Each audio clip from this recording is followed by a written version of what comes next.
What's up, guys? Welcome into another episode of The Breakout. I'm your host, Robby Stanley. As always, you can find me on Twitter at rstanleynhl, or you can subscribe to this YouTube page right here. It'd be greatly appreciated. I hope everybody got their trash cans this week after the UT game. If you haven't gotten one yet, make sure you go out and get a trash can. It's the new thing to do. Butch Jones is a trendsetter. He continues to be a trendsetter not only in the state of Tennessee, but around the country. First, it was Champions of Life, which is the most difficult championship to win, as we all know. Then it was Five-Star Hearts, and now we're dunking footballs into trash cans. So if you haven't picked up your trash can yet, make sure you do so. It's very important that you're able to get that done at some point this week. Let's talk about the Vols and their win against Georgia Tech on Monday night.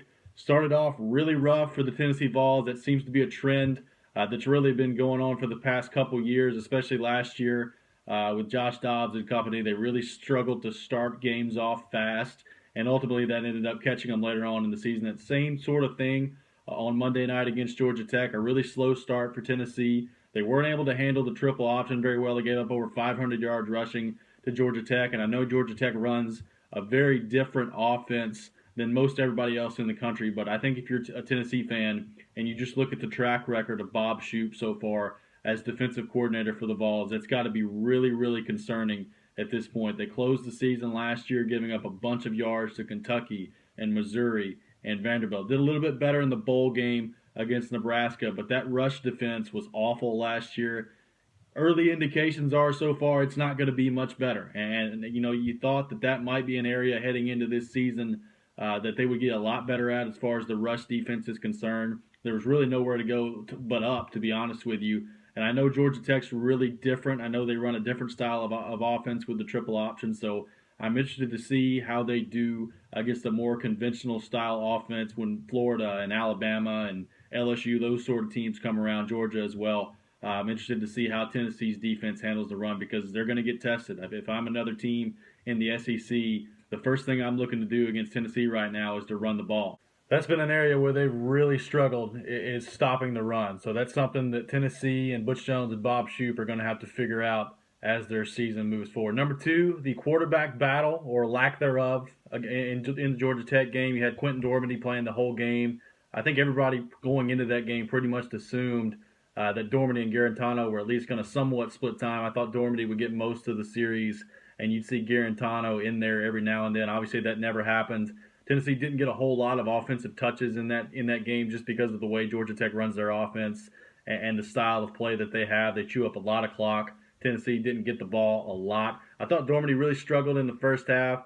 He was feeling pressure when it wasn't there. He misfired on some passes, and quite honestly, his receivers didn't help him out much in the first half. Had a bunch of drop balls. Everybody settled down in the second half when they did get the ball. Number one, they started running the ball a little bit more with John Kelly, who I think far and away is their best player on offense. I thought he was incredible the other night. He's a really good runner, especially even after he takes that first contact. He's able to keep those legs churning, able to make people miss. I think John Kelly is a really, really good back for Tennessee. But I thought Dormady settled down in the second half.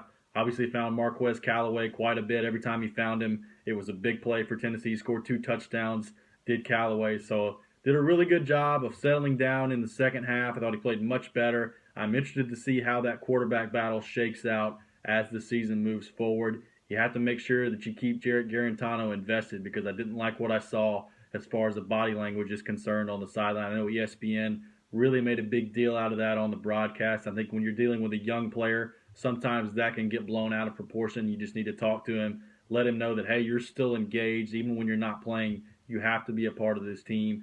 And you never know, especially in a game like football, you're literally one play away at all times from being the starting quarterback. And I think when you have a young guy like Jarrett Garantano who's had so much success throughout his entire life, sometimes you just need to remind him of that.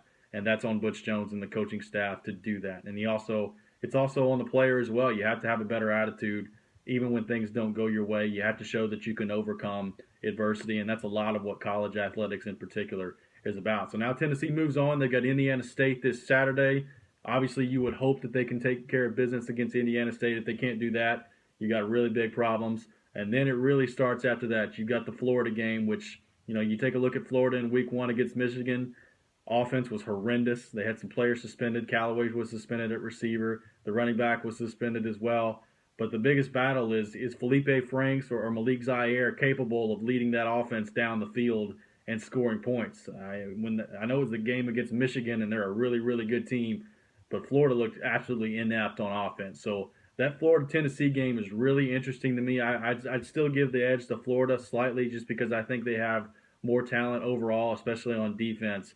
But the quarterbacks at Florida look really rough. So what are your thoughts on the Vols? What did you think of the game against Georgia Tech? Did that help your confidence? Did it hurt your confidence on what you thought they could do this year? I had them going 7-5 heading into this season. That sounds about right. Looks about right to me after watching that Georgia Tech game. What do you all think? Is Butch Jones going to keep his job? Is 7-5 enough in a year like this where they probably don't have as much talent enough to keep Butch Jones' job?